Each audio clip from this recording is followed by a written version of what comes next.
Welcome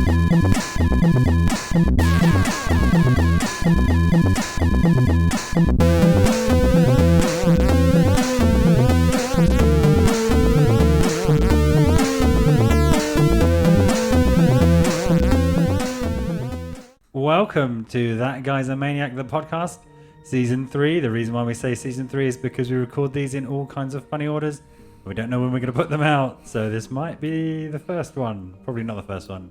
Anyway, we are a video games podcast. We talk about the video games that we like, that we love. We talk about the video games that we sometimes download and never play. And sometimes we talk about video games that we don't even touch. My name is Farley, aka Kanzi11. And I'd love to introduce the Minin to my Plusor, the X-Wing to my TIE Fighter, the Medal of Honor to my Call of Duty, Rich Cunningham. Hi, I'm Richie. You can find our stuff at the website www.thatguys.co.uk going back hundreds of years. This week we are doing part 2 of our music special, but before that we've got a little gimmick. Oh yes, our little gimmick is for season 3. We would like to throw a quote at each other and have the other person guess what the quote is. And this week I'm going to throw a quote at Farley. You ready for this? Are you braced? Are you in the brace position? I am macho braced. Macho braced. Okay, my quote is, I want to take you for a ride. I want to take you for a ride. I want to take you for a ride. Okay, my initial thoughts are some kind of driving game, for obvious reasons. No. Then nope. My next guess would be something sporty, like snowboarding game. Nope. Is it a... No, I'm in guess land. Is it a real-time strategy game? It is not. I'm not going to give you any clues. This one is very obvious. Yes. Is it a woman who says it? Yep. Let me take you for a ride. Let me take you for... Wanna go for a ride? Is it Devil May Cry? No. I want to take you for a ride. Is it Kirby's Air Ride? No, it is not. Is it Mario Kart Double Dash? No. I want to take you for a ride. Okay, right, one hint. It's actually lyrics. Lyrics? Is it Guitar Hero? No. 3. No, I wouldn't do that. Guitar Hero, the Beatles version. No, it's none of those kind of lyrics. It's not part of one of the plastic guitar. I want to take you for a ride. No, coming up blank. Okay, it is the Marvel vs. Capcom 2 select screen, where it just has that woman constantly singing, I want to take you for a ride. Zero memorial resonance for me. Okay, fair enough. It was it just went on and over and over, so it became quite ingrained if you played Marvel vs. Capcom 2, which you did. Yeah, I did, but I didn't spend a huge amount. The game with annoying menu music that I remember was, I think, like one of the first FIFAs to have licensed tracks. Yeah. And it was just new metal. I'm remembering, was it new metal? That seems like a weird mix. I doubt it, yeah. Yeah. Oh, Tony Hawk's as well, I guess. Yeah, Tony Hawk's and yeah. Like the flat outs and stuff like that, they have good soundtracks, but they just basically play the same 18 tracks over and over. Yeah. Bars on the menu screen every time you change between them. Yeah. Well, that was an appropriate quote because we are doing part 2 of our music episode. Yes, that's why I did it. Lyrics. Yeah. Originally planned as a one-parter, but then we rambled on. But before we go there, before we kick off officially. Pokemon Scarlet and Violet are around the corner. And you're getting it, I'm getting it. Hopefully You're getting it getting on launch Violet. day. I'm getting Scarlet. Yeah. And I wanted to talk a little bit about, do you have... There's very few games which I'm excited for to get on launch day, particularly in the day of, like, wait 3 weeks and it will drop to £5. Yeah. Do you have like a ritual when there's a game that comes out that you're kind of excited about? Do you clear your schedule? Do you get naked? Do you anoint yourself with sherbet or something? I mean, all of the above, of course. Right. Specifically for when a new game comes out. Yeah. But like, when a new game comes out, like, it tends to be. There's a lot of an inner turmoil for me. So there is like, oh, do I want to spend the increasingly more expensive amount? So like games at 70 quid nowadays. Do I want to spend this money on launch day when exactly as you said, a few weeks later it will be reduced in price, and perhaps even more so, or you'll find out there's a gold edition with everything else included for less price as well, and all that sort of stuff. Yeah, that's one of the good things about doing a lot of my gaming on the Switch is you'll get, just as the flat thing for cheaper than what it came out, you'll get the entire thing and all the DLCs for a standard price, which is good. Yeah. But what tends to usually happen is at a moment of weakness, like, I don't know, on a Friday night after a few too many Prosecco's or something like that, I'll be on Steam and I'll be like, you know what? This has just come out. I want it. I'm going to get it. And then I'll end up buying it. I swear, like, that is the reason Prosecco is such a cheap drink, because it makes people impulse buy and Really? pumps stuff back into the economy. That's why we have a Prosecco tax. Do you think all the online retailers have clubbed together to fund just to make Prosecco? yeah, exactly. Make it cheaper, make idiots in the UK buy it, and then spend all their money on Amazon or Steam. But then sometimes you just don't play games, right? Yes, that is also a very true factor.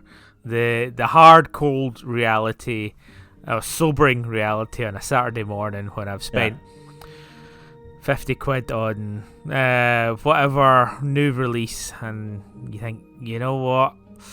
I don't really have 120 hours to get through this game. But that being said, I know for a pretty much solid fact I will be playing the new Pokemon game to its fullest and in its entirety. So it is definitely one of those ones that I have been happy to pre-order, rather than one of the weird impulse buys that I do elsewhere. Yeah, and I think in this case, obviously, we are huge fans of the series, but it's good to get ahead of the spoilers because, for many years we were used to getting these games years after they came out, so, it was just inevitable that you kind of knew what was going on. But one of the things with modern games these days, I bought something on the PlayStation the other day, an old game, and I was like, yeah, I've got an afternoon free, and just the heartbreaking bit of then watching downloading bars for like 4 hours, because then it downloads, then installs, then it's like, oh, we've got all these patches you need. Okay. This is what game was it, incidentally? It was Star Wars Battlefront 2. Oh, okay.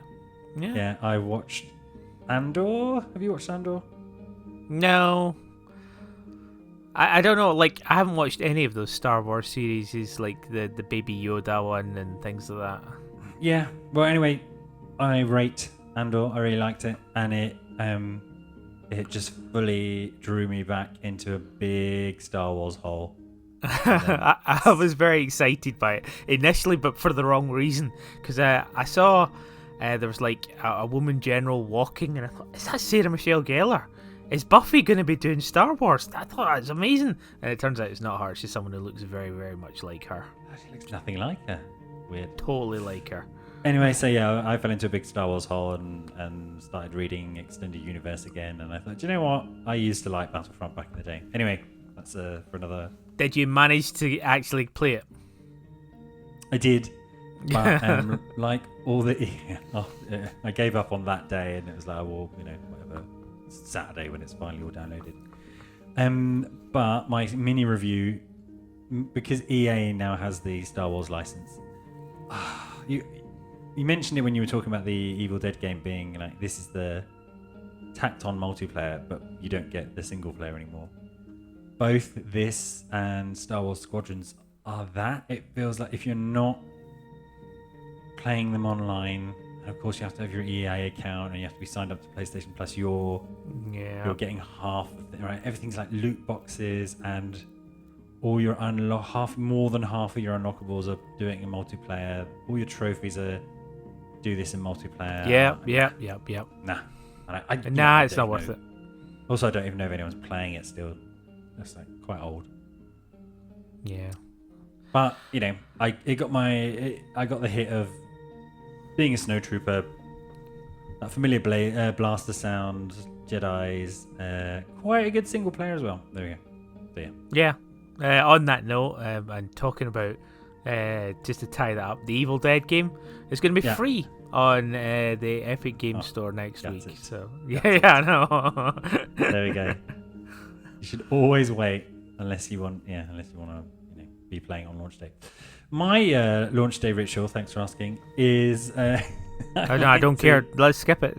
Don't care. Fine. Fine. Where's your sherbet covered enthusiasm? Come on. No, that's right. Oh, dude. No, I do like to clear the decks, and I like to make sure nobody else is in the house and there's no interruptions and the phone goes off. And then I think I said this before. I like to load up the game, let the the full title screen, whatever animation movie. Watch the whole intro. Yeah, of course. And then play it so much that I then don't want to play it for a bit, but feel like I've kind of we've talked about it many times. When you feel like you can see behind the game, I like to get to that point and like kind of chill out a bit. Yeah. Once you get to the point where you kind of understand the mechanics, because everything will be, cool. And particularly with Pokemon games, when at this point, so it launches this week in our timeline. Avid readers will be able to reconstruct the timeline we recorded these. Definitely. Now they know when the Epic Game Store Evil Dead is going to be free as well. Everyone's speculating about everything, and it's that kind of annoying speculation, like, well, what about this? What about this? They couldn't possibly do this. And then the game comes out, and if it's a competent developer, it's like, oh yeah, that's how they did that.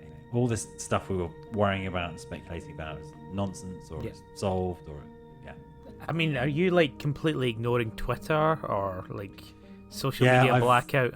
I've had to employ all the filters and just avoid some websites. And I occasionally, just because my Facebook feed is what it is. Yeah. You left Facebook a long time ago, but the algorithms are so good that it's just like, we know you like Pokemon, and there is now an IGN Pokemon news article will come up, and you're like, oh my god, go away. Or worse these days, because the algorithm is out of control, just like, here's somebody illegally Twitch streaming the emulator, exactly, and without even you hover your mouse over and just watching them play a shitty version of the game. So try to go in as cold as possible. Anyway. Pokemon, yay, great. Music episode. So last time I did 2 and you did 1, so I believe, sir, it's your time to start. Yes, it is my time to start. It's your time to start. It's my time to shine. Right, so, what did you do last time? What were the songs that you chose? Let's do a quick recap. Oh, now you're putting me on the You did Final Fantasy VII remake, and you did that one track which you made us Yes. all listen to the original version, the remix, remaster version, and then a remix of that version again. Yes, the war song. Ba, ba, ba. Yeah. Yeah. Then I gave you the opening to Soul Blade, which was the Edge of Soul. Good shout. Good fun. And then you did, I believe it was a Kirby track, something about a lava world. Yeah, Lava Landing. Well done. Lava Landing. Good memory. Yeah. That very like plinky. Dun, dun, dun, dun, dun, dun. Just this really, really nice song. Piano-y. Yeah. Yeah, piano-y that's hidden in this level in Kirby's Epic Yarn. Cool. So, I'm going to talk about one of my favourite games and the soundtrack that's in that one. Great. And it's a game. It's a great game. It's a fantastic game. You love this game, Farley. It's Project Cross Zone. Oh no. And the reason I want to talk about it, and the reason I really want to just put this in your ear holes, is purely because when listening to the soundtrack, it just reminds me so much of like the soundtracks that you like, because it's remixes and remasters of other songs. So if you remember, the cast list in Project Cross Zone is massive. Just quickly for our readers, Project Cross Zone in a sentence. Gacha. Capcom Gacha. There's nothing to do with Gacha.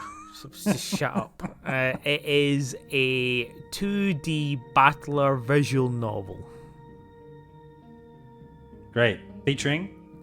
Featuring everyone from pretty much every franchise. It includes all of the Capcom characters. It includes Valkyria Chronicles characters. It's got Sega characters, including Mr. Sagato. It's even got Dante and many other franchises, Namco ones. Tales of Vesperia people are in there as well. Is Pac-Man in it? Pac-Man. Do you know what? I'm not going to say no. I think there's a very good chance Pac-Man is in there. Yeah. But yes. So the soundtrack is full of songs that you will recognize and enjoy, such as Hisenko's theme tune from Darkstalkers.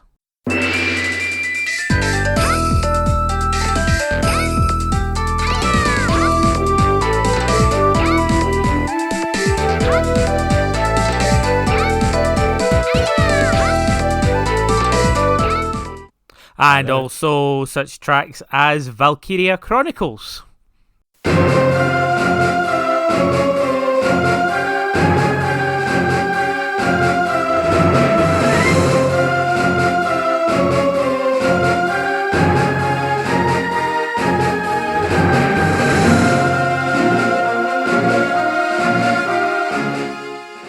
Or indeed, we've got Ryu's theme.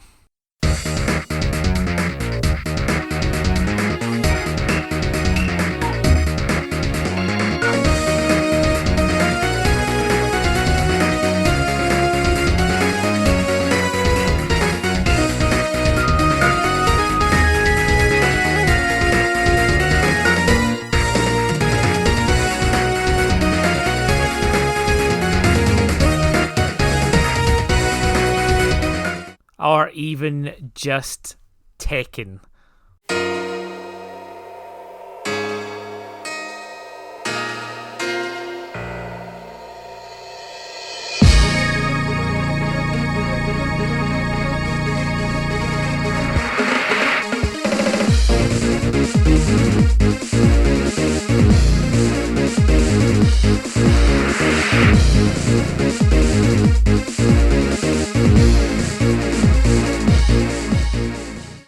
But yeah, alongside all of those tracks, which are fun and are familiar, and you can see what I mean by it being quite similar to like Smash Brothers soundtracks, right? Yeah. which kind of throws out when you have discussions about which game has the greatest soundtrack. Is that what hands down? It's games like Smash Brothers and Crossroads they have every single soundtrack. Yeah, they have the best of everything. Yeah. And what I liked about those is they sound like bassy MIDI remix versions of them. This is what's actually going to bring me on to the song that I want you to listen to as well, because along with all of that, there is actually unique characters in the game as well, and there's also unique music as well. So, like, they all kind of mix together with this weird sort of mishmash of techno sounds and sort of guitars.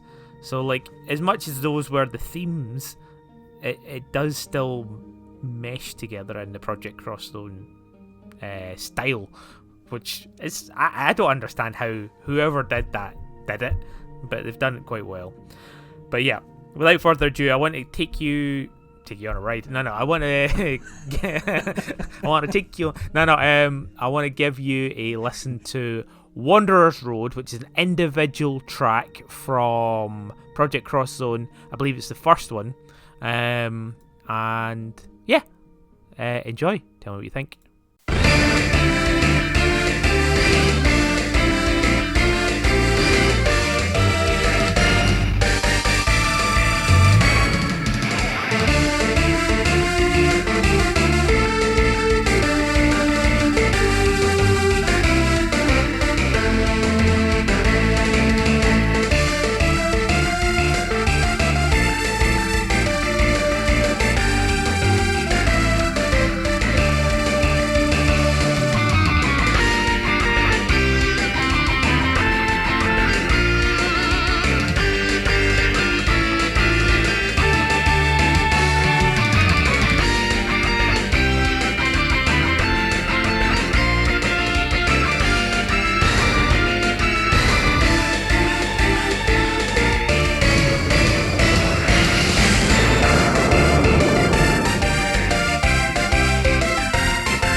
And yeah, so that is Wanderer's Road. That is the theme of two of the characters, Kogoro and me.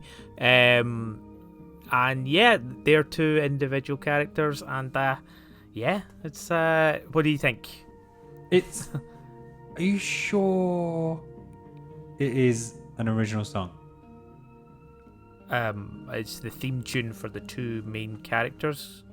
Okay, it sounds unique. So familiar. like bits of it, like the hooks and I'm either it's like so well crafted that it obviously fits next to the pantheon of Street Fighter tracks and blah blah, blah. Yeah. Or Probably. some kind of magic's been crafted to, okay, like what are the elements that join up all these mostly 90s games where you had the memorable track. It sounds, I could have sworn to have heard that song, and I've never played that game. Yeah, exactly. And I would have actively avoided anything to do with it, so it's not like it's ended up in my music collection listening to it. But yeah, I dig it. But yeah, it sounds so familiar. And if you'd played it, I would have guessed maybe Mega Man, maybe Street Fighter, maybe when it plays, I can see like a side-scrolling, something like Contra or. Well, whilst you were talking, I actually was just like, does anybody else have this? Have opinion? Apparently, it reminds some people of the Double Dragon theme tune. Yeah. It's got that energy to it. Yeah, but I just really enjoyed it, and like. The thing was, I didn't even realise, because there's quite a few franchises in Project Cross Zone that I have no idea about. Yeah. There's the one where everybody's in a virtual reality. I can't remember its name, but yeah, like there's quite a few. God Eater and stuff like that. I don't know these people. I don't know these enemies, but like playing Project Cross Zone, it was like. I'm glad that they were in it because they added a bit more flavour to it and stuff like that. But so I didn't not know that these were individual people, and again the music just fits in. Yeah, unique characters. Unique, made up for the and it makes sense because the visual novel part is of course how much they work as a duo and stuff like that. And everyone else is kind of background characters, but so much fun just to have. Like Leon, Chris, and Jill, all working together in a little, and then occasionally you get an assist from Dante. That's like that is the dream. It's such a good fun playthrough. I really hope that there will be another one in the franchise because you could have really tripped me up when you were talking about the thirds in this one, because technically Project Cross Zone 2 is the third in that series. So how does the series go? I think it's like Namco X Capcom, then it's Project Cross Zone, then it's Project Cross Zone 2. And Namco X Capcom was only on the PlayStation, I think. Oh wow. Alright. And then it moved to the DS. But yeah, like I mean, I've told you this before. It's like as an immersive world where all of these characters come in, I was very, very happy with it, and the battle element kept me engaged as well. So it is what it is. Two things to come back on that. One of which is, I think we've said before, probably on the podcast. You were saying that it kind of does what Marvel vs. Capcom doesn't do, which is, I want to see Leon talk to Dante, talk to, I don't know, Ulala from exactly. Like, what would they say to each other? Whereas with Marvel vs. Capcom, it's like, here's a nice intro FMV, but basically it's just, hey, I'm here to punch this guy. Hey, I'm here as well. Punch this guy. Yeah, and occasionally, Deadpool will say a thing, and that is it. But there's no character engagement at all. And there's fun nods, and there is like Nemesis turning up and just saying stars. Brilliant. And then eventually going, we're not stars anymore. You don't need to chase us. And then he goes, BSAA. And the other thing I was going to say is how with a obviously a crazy soundtrack like this, how does that play with the game? Is it, hey, we're on this stage now and it's Ryu's stage, or is it like background music, talking, or? So it's them talking. So there are stages which are based on sort of character levels. So there is very much a God Eater level. There's also some other games which have these different levels, and so they have overworld themes. But when there's visual novels, when they're actually talking to each other, and it's so much fun because like I say, like you said, in fact, when Ulala just turns up, suddenly her theme tune starts playing, and it just merges in. So you have Space Channel 5 going on in the background, and then it'll cut back to like a somber Resident Evil track going on, and you're just like, wow, this is crazy. But yeah, like it was just engaging and fun, and I think the music had a lot to do with that as well. I think I've asked this before. Are the Monkey Ball guys in it? No, they are not. Oh, boo. Well, not that I know of. Actually, they're Sega, right? They're Sega. Yeah. It has been nearly 4 or 5 years since I played Project Cross Zone. So I can't remember the full character list. But yeah. Is the guy from Shenmue in it? Yes, he is. Does he drive a forklift? He does actually have. He's got several things. I think he chucks like shoes at people and things like that as well. But yeah, you've got like Streets of Rage. You got Axel Stone. You got Phoenix Wright is one of the characters as well. Yeah, brilliant. Yeah. So like, there's so many characters. You've got Soul Calibur characters in there as well, because Namco, of course. Yeah. Sakura Wars was one of the ones as well. That's a big franchise, obviously, but it never really came over to the UK in the same sort of level. I only know it from the tiny woman with the massive gun from Tatsunoko vs Capcom, who I mained when I played that, and I was like, oh, yeah.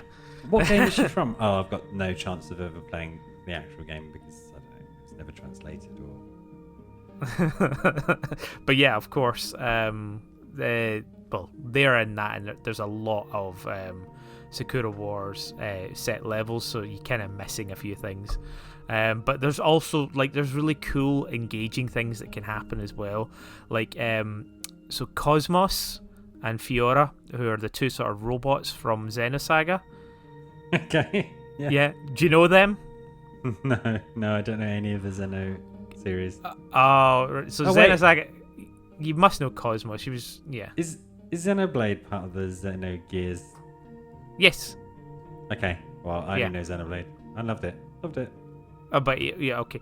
And because they're both androids, you can pair them up with Elisa. I think is it Elisa from Tekken. Dead or Alive? Oh. No, Tekken. She's the android that takes her head off and it explodes all the time. Oh yeah. And it's just because you're waiting for that thing to happen, where they can eventually sort of talk to each other, and it's just the banter's hilarious, because you've matched those two together. You will then get a dialogue from them at the end of the fight and stuff like that. So it's just stuff like that. Is those little nods just make you smile, and that's why I like that series a lot. But anyway, good soundtrack. Yeah. And that's it for me. We'll go over to you and your track, which is... Yes, thank you. So in our initial task, we set each other for going for 3 tracks. I found it really, really hard because, it was like, I want every track to represent something or a series that I like, and so I think I talked about this in the last episode. I did make like a playlist of I think this is how much you have influenced me in my life. I called it Videogame Belters, which is very much a Richie playlist name. And then filtered out, just listen to it and filtered out like nah until I got it down to like a pool of 10. And then I really, really struggled to decide the third one, even though I completely forgot my first 2 that we only recorded a couple of weeks ago.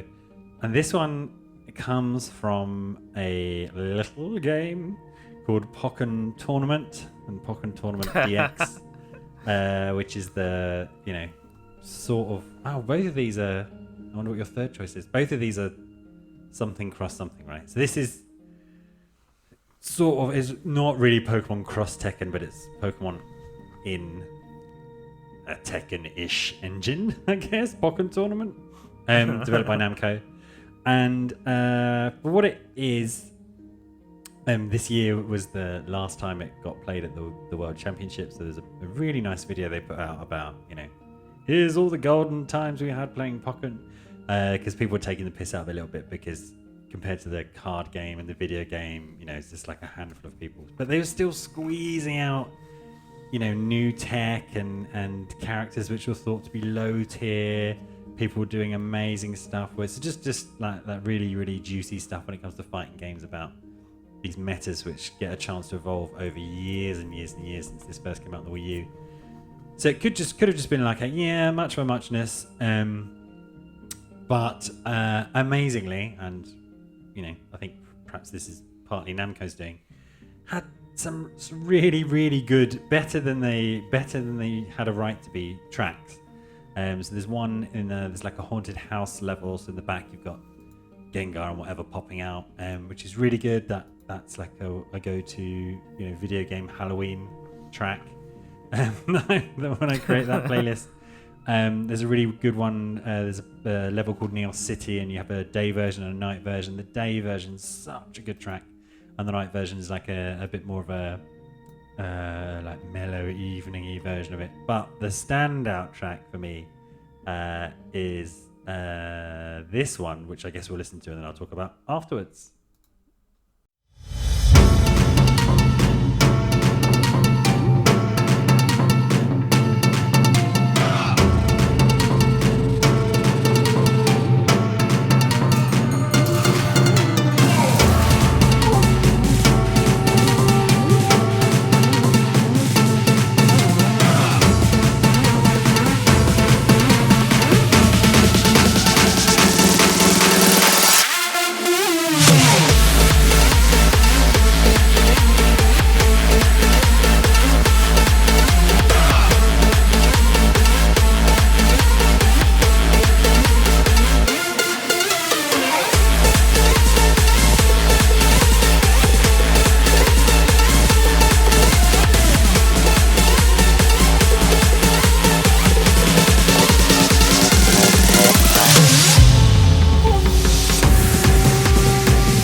That's a stonker, man. Yeah.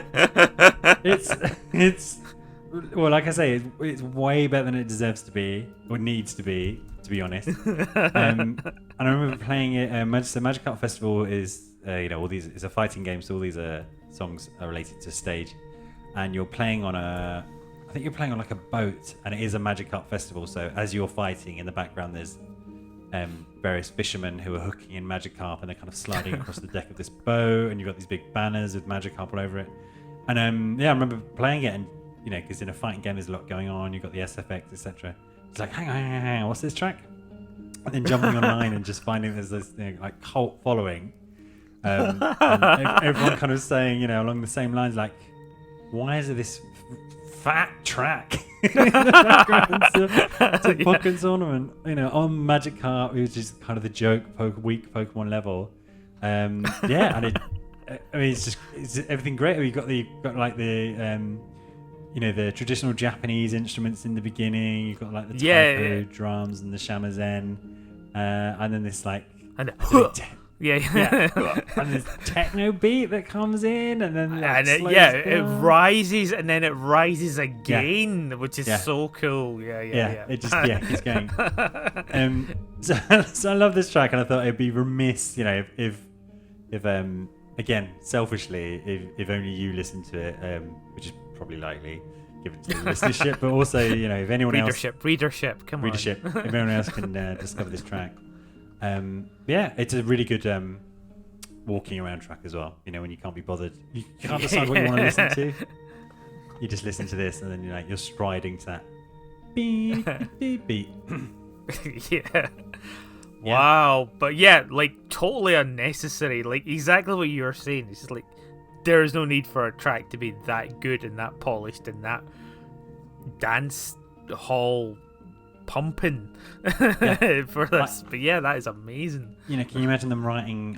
Sadly, I don't know who wrote and composed this, but saying in it, we need like 10 tracks. One's a haunted house. One's like a stone temple.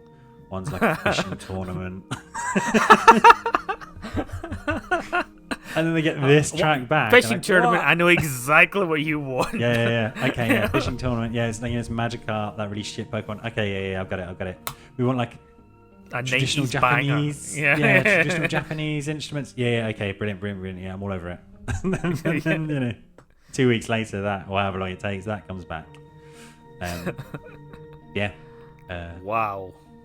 That is special. There we go. And Pokemon has some good music, and Namco obviously has some great music, but when they come together, that's my kind of my standout track, and glad I've now shared it with you. Yeah, that was amazing. I'm very happy that you. Anyway, enough jerking each other off. Okay, finish off our music 2-part special with your next and our last track. Our last track, I'm sure. Actually, I'm gonna let you guess what music track would be my final choice to sort of put on here. Given that I've had Soul Blade, Project Cross Zone, there's another video game that I love the soundtrack to. What is it? It's so difficult because famously, as per last episode, you don't listen to the music in video games. So, and both of those, they're kind of fighting games, but I've got a good chance given your exposure. Is it a WoW track? No, it's not. Okay. I very much dislike all of the music in WoW, and that is like there's ambience and it loops and the music loops, and much to the dismay of a lot of my guildies, it's just like it bugs me. There is like people who like listen to these ambience tracks all day and think, oh wow, it's like being in the Howling Fjord. Well, I guess it's because I never listen to it that I don't get transported there. But the music used to bug me. It used to actually put me off playing the game. So I've always played WoW without music. So it doesn't it goes in that pile. As an outsider as well, it doesn't strike. It's not bled into the wider video game music space. Like, here's this classic track from in a way that the There's- Halo yeah. theme did. Yeah. In the There's you the get- entrance into Stormwind. Whenever you would go into Stormwind, you get this chorus, and you've got these 7 or 8 statues looking at you over this bridge, and it is epic when you do that.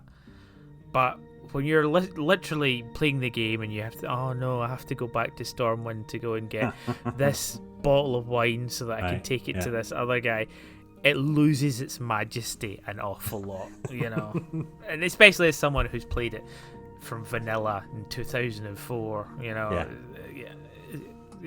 it's Okay, lost a so bit on me. Not No, WoW. WoW. Is it a fighting game? No, Is it Devil May Cry? no. Now, I do like the music from Devil May Cry, but It's good music. Yeah. it's I think it's necessary for the game. I don't think I particularly care to listen to it outside of Devil May Cry. There's two tracks which I do listen to, but not the rest. Fallout, Skyrim. No, neither of those tracks. Fallout was that would be a real left fielder, some kind of sort of like those retro 50s. Just, I just want to set the world on fire. There's the potential that there's just a really catchy song that plays in the vault at the beginning of the game. I have not thought about that, to be honest. I haven't even thought about the Fallout soundtrack. That wouldn't have been a bad shout. But no, it's not that one. Is it Pro Evolution Soccer 4? No, we're right. You're just completely out of it. Yeah. We're gonna go and have a listen, and then Okay. you can tell me what game it's from. Okay? Right, okay. Ready.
of the Beast. Yes, and we were listening to the Commodore 64 version because in my head, yeah. So I was going to say, that was going to be one of my talking points as I was listening to it, was there must be about 12 different versions of this. Yes. And I never would have guessed that's the Commodore version. That sounds quite good. Yeah, so I think I mentioned this before on the podcast. It's like there's a YouTube video I was watching where the guys on this were reviewing the different Shadow of the Beast soundtracks from each of the different Send games. me that link.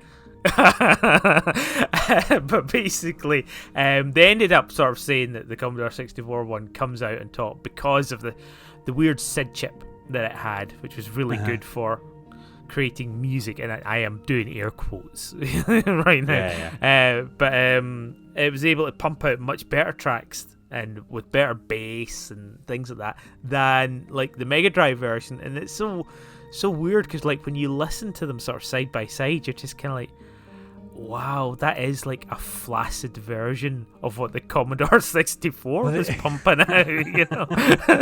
Well, this is why I was surprised about it, but also one of the things that really fascinates me about video game music, because I remember this particular tracks from the Dizzy games, which I was obsessed with. You know, like tiny bits.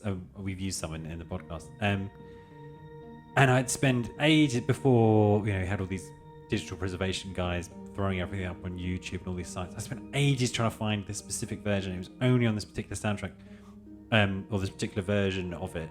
And that whole thing's fascinating to me. It's like, okay, here's the bass track, and now we need you to create a version of this on, you know, completely different hardware and software, and it works unless they go for something different. But it's just such a, I don't know, you don't really get that with other forms of music. You know, the same track but in.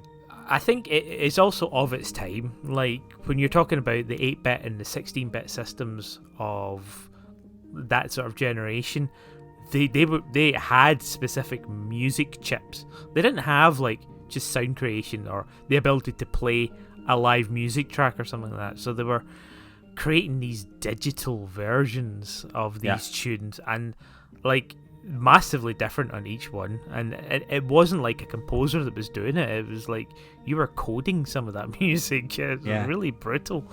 Yeah. And there's great creativity within constraints, as we heard from this track, but also, you know, some other of those, you know, amazing recognizable bits of earlier video games was because, like, we had, you know, 2 kilobytes left, and I had to fit the entire soundtrack on, and you know, I only had 3 notes to which to use, and that's how we ended up with whatever the Final Fantasy prelude was. But that's a great track for a game.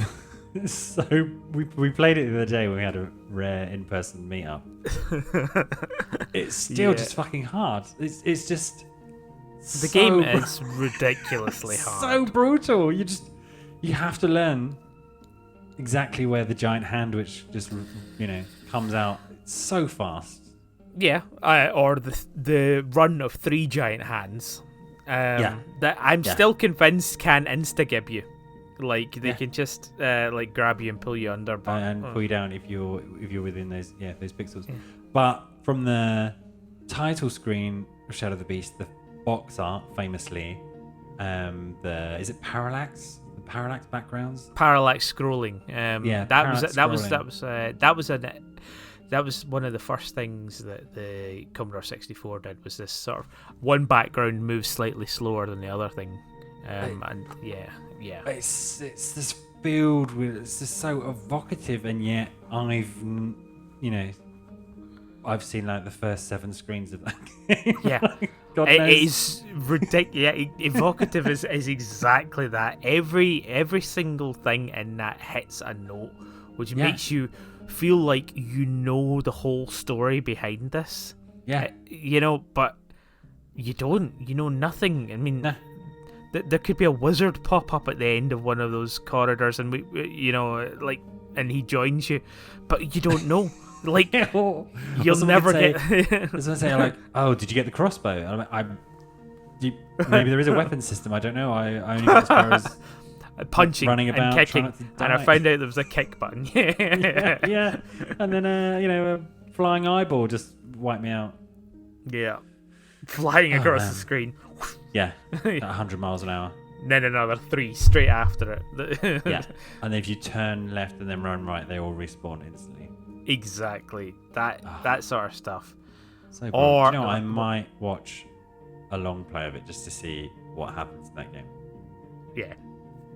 I mean, it's just the other pieces of the soundtrack. I think there's 6 or 7 tracks all in all, which we sometimes play as the background music for our podcasts.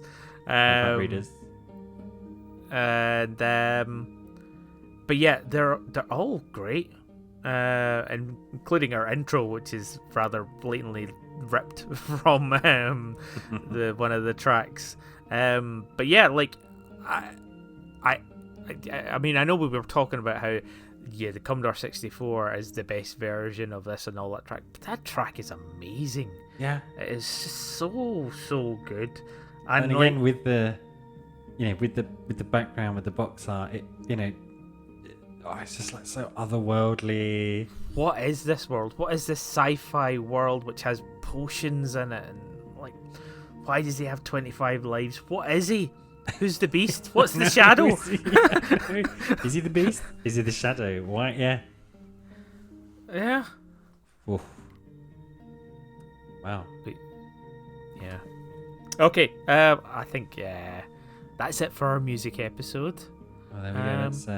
That's 6 tracks we liked. Do you reckon we'll do another one of these the next season, maybe? Yeah, because just talking about some of these tracks, and of course the inevitable, I'm going to have to listen to what Fallout tracks there were.